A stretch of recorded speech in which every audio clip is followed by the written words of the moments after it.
Hi everyone, this is a quick tutorial on how to deal with the not connected audio issue for your audio hardware or whatever on Windows 10 and 11.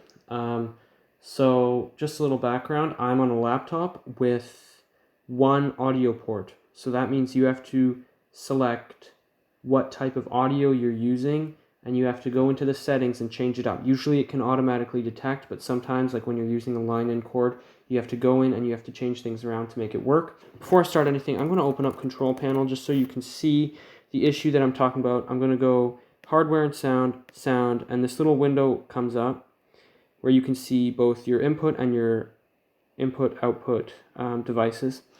Now I'm going to plug in my line-in cord, which is connected to my electric piano. When I plug it in, as you can see, it says not plugged in. So I also have some headphones here, and when I plug these in, it's the same issue. If I go under playback, not plugged in. So how can we fix this? Well, I'm going to plug back in my line-in cable. I'm going to go down to the Windows search bar, Realtek Audio Console.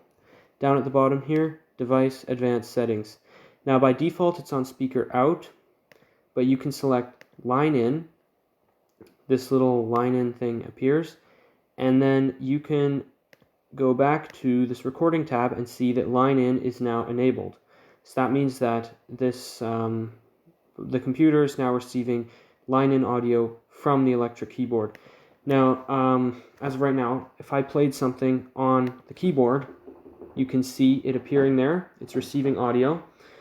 And just to prove that, we can get it to play through the speakers by going listen to this device. And now we can hear it through the computer speakers.